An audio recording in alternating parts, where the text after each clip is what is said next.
नमस्कार, मैं हूं डॉक्टर नरेंद्र और आप देख रहे हैं अभय केसरी। आज हम पहुंचे हैं यूपी के अमरोहा में। अमरोहा जनपद के वार्ड नंबर 4 से बसपा ने बहुजन समाज पार्टी प्रत्याशी के तौर पर शिवानी को मैदान में उतारा है।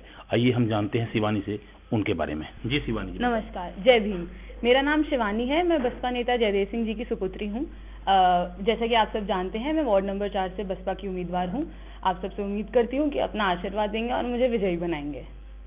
शिवानी, आप मैदान में हैं, लोगों का आपको रेस्पॉन्स कैसा मिल रहा है?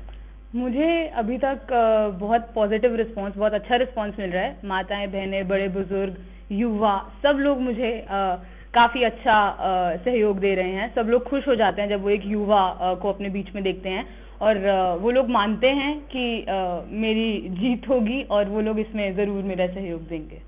शिवानी, आप युवा हैं, शिक्षित हैं, आपने बीएससी ऑनर इकोनॉमिक्स में किया है, ग्रेजुएशन किया है आपने। अब ग्रेजुएशन करने के उपरांत खासकर डीयू जैसी यूनिवर्सिटी से आपने जो है ग्रेजुएशन किया है और दिल्ली चूंकि बताया जाता है कि जो सिविल सर्विस का गढ़ है, दिल्ली, इलाहाबाद, ये कुछ ऐसी जगह हैं जहां पर सिविल सर्विस जो है बड़े पैमाने पर जो है सिविल सर्वेंट निकलते हैं और युवा जो है इस सर्विस की तरफ उनका झुकाव बहुत ज्यादा होता है। फिर आपने राजनीति की तरफ कदम क्यों बढ़ा लिया? जी, हर इंसान का अपना अलग चीज के ऊपर झुकाव होता है। मैंने बचपन से ही अपने पिताजी को देखा है लोगों की मदद करते हुए, उनके सुख दुख में उनका साथी बनते हुए।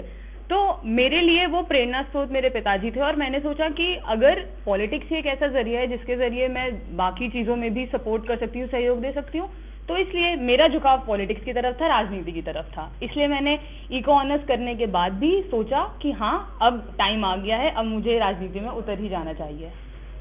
शिवानी, आप कह रही हैं कि आपके पापा आपके जो है आइडियल हैं। अब चूंकि आपके पिताजी भी जो नौगावा विधानसभा है वहां से चुनाव लड़ चुके हैं, लेकिन उनको हार का मुंह देखना पड़ा, फिर आप ऐसे में क्या थोड़ा? जी, हार का मुंह अभी नौगावा वाले चुनाव, विधानसभा के चुनाव में देखना पड़ा। उससे पहले पापा प्रमुख भी रह चुके हैं अमरोहा से और उससे पहले भी पापा चुनाव जीत चुके हैं। तो ऐसा नहीं है कि कोई दबाव है या कुछ है कि चलो वो चुनाव हारे थे तो अब इसमें जीतना है। खुले मन से आए हैं, खुले दिल से आए हैं, नया चेहरा, नई उमंग, नया उत्साह लेकर आई हूँ और बस सेवा करना चाहती हूँ लोगों की और चाहती हूँ कि लोग मुझे मौका दें और उम्मीद रखती हूँ कि लोग अपना विश्वास जताएंगे मुझ पर। शिवानी, उत्तर प्रदेश में कहा जाता है कि यहाँ जाति के नाम पर, धर्म के नाम पर चुनाव होते आए हैं। जो वोटर है वो कहीं ना कहीं अपनी बिरादरी के वोटर को वोट करता है, धर्म देखकर वोट करता है, जहां से इसको बेनिफिशियल होने वाला होता है वो वहां वोट करता है। फिर आपको ऐसा क्या लग रहा है कि आपको जो है लोग वोट करने वाले हैं? जी, मैं अभी तक कुछ 8-10 गांव में घूम चुकी हूँ परसों से लेकर, तो मुझे तो हर जगह से यही सुनने को मिल रहा है कि बिरादरी या हमारी जाति या कुछ, हम कुछ नहीं देख रहे हैं, हम बस नेता देख रहे हैं कि हमें कौन नेता मिल रहा है। तो सबने ये बोला कि अगर हमारी लड़की उतर रही है तो हम उसको आशीर्वाद देते हैं और हम चाहते हैं कि हमारा बच्चा ही जीते, क्योंकि एक नई सोच, नया उत्साह, नया विकास आने के चांसेस होंगे अगर एक युवा आपके बीच में आएगा। मैं एक नई सोच लेकर आ रही हूँ, तो उम्मीद रखती हूँ कि वही विश्वास जो पार्टी और पापा ने मुझ पर दिखाया वही सेम बाकी जनता भी दिखाएगी।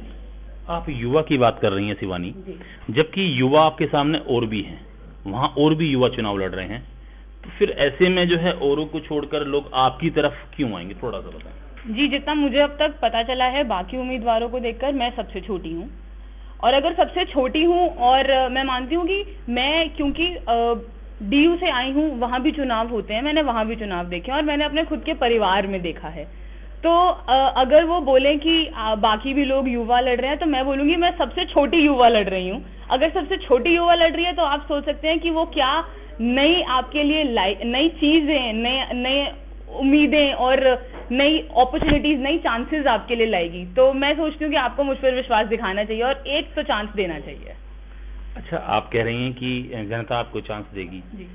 अब देखिए, बहुत सारे कारण हो सकते हैं। अब लोग जो है राजनीति में जो आते हैं कहीं ना कहीं उनका ध्येय होता है कि यार पैसा कमाएंगे, ठीक है। चूंकि जो चुनाव है ये जिला पंचायत का जो चुनाव होता है, इसमें बाद में टिकटों को जो आप जानते हैं किस तरीके से जो है जिला पंचायत अध्यक्ष बनता है, खरीद लिया जाता है। तो फिर आप जो है आम जनता को वो ऐसी क्या चीज देने वाली हैं, थोड़ा सा उसके बारे में बताएं। मेरा मुद्दा सबसे ज्यादा ठोस मुद्दा है शिक्षा। मैंने सोच लिया है कि अगर तो मैं जीती और अगर मैं बन गई तो मेरा ठोस मुद्दा है शिक्षा का।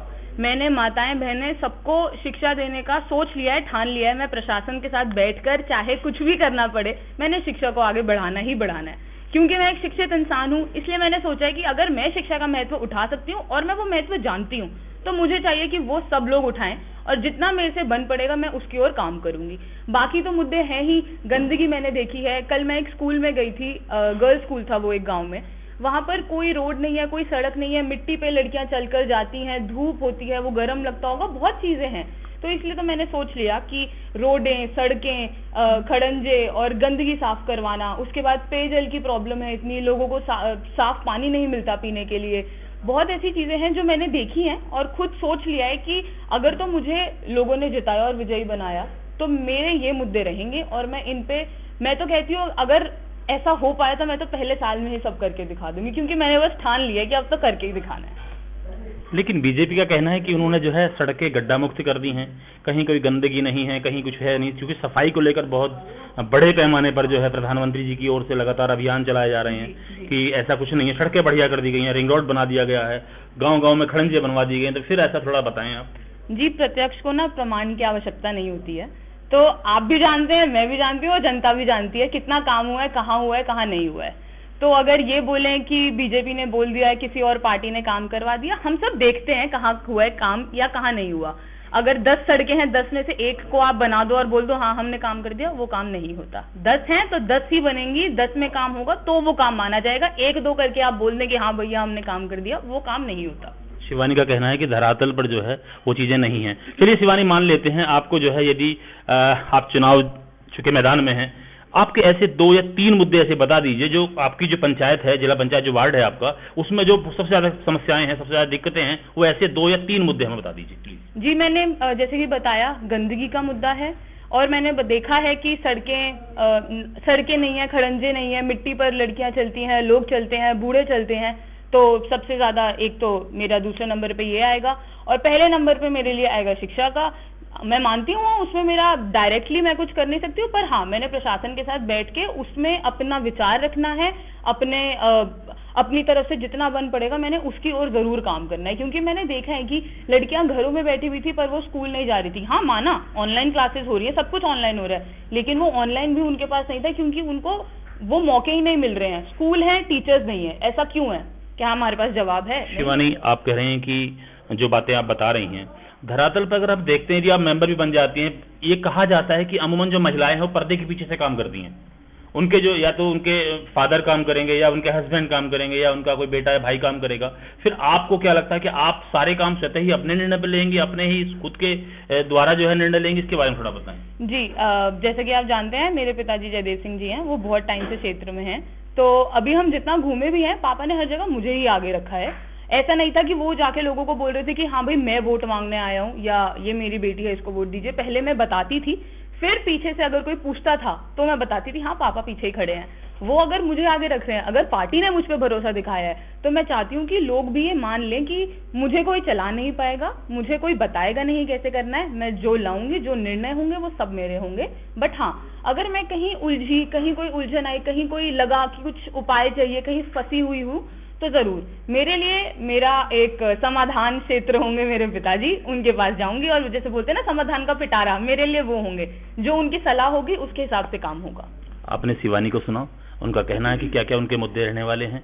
उनका कहना है कि मैं सबसे युवा हूं, उनकी अपनी सोच है और कहा भी जाता है कि जिस ओर युवा चलता है उस ओर जमाना भी चलता है। आप थी शिवानी, धन्यवाद, आपको शुभकामनाएं।